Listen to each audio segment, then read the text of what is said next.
Hello and welcome to TradingFloor.com's weekly Asian focus. With the Chinese New Year coming to an end and Asian markets back in action, we take a look at how they're performing.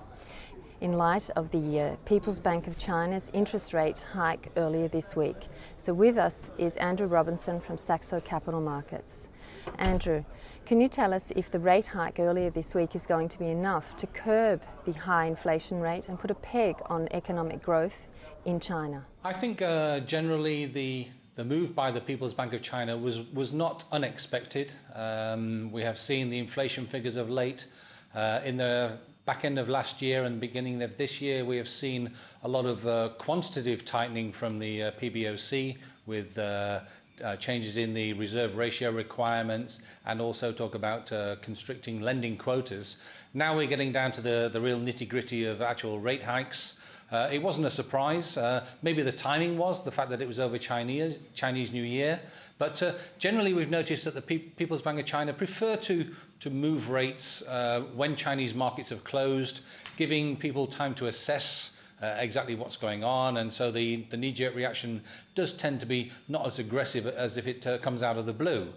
We saw that after being closed for a week, the Shanghai stock market was only down 0.8% on the first day.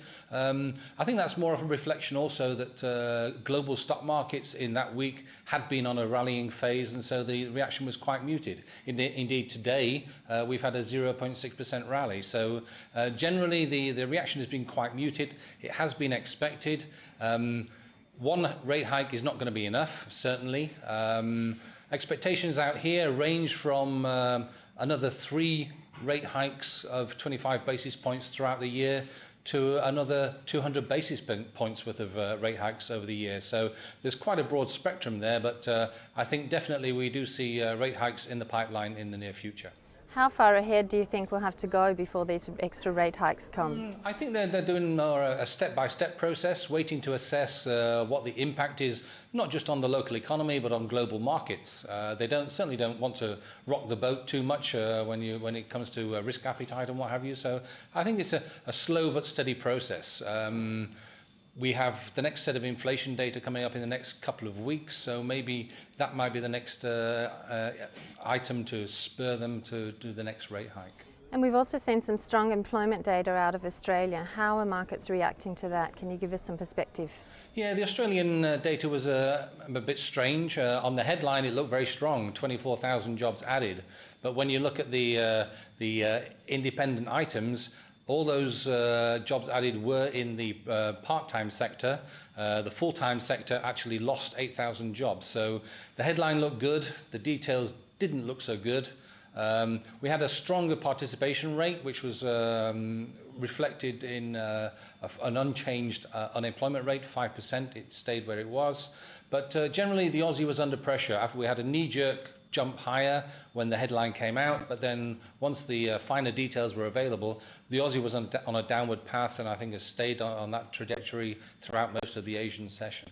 So in the coming days, what can we expect in Asia? I think generally we've seen a muted reaction to the rate hike. Interesting, today we actually saw the biggest daily outflow from the South Korean stock market since last November. Something like $840 million worth of foreign selling of local stocks went through. That obviously has an impact on the dollar Korea, on the $1 rate. And I'm wondering whether that's the start of a reallocation around the globe, that people are realizing that maybe Asia did have its day last year when they had record growth, and that this year things will be slower and maybe we'll look for better returns elsewhere. So it's something worth watching, because if we do see an acceleration in the outflows of from local stock markets in Asia, then it could have an adverse impact on the local currencies. Thanks very much for this insight, Andrew. We'll talk with you again next week, and don't forget you can follow us on TradingFloor.com.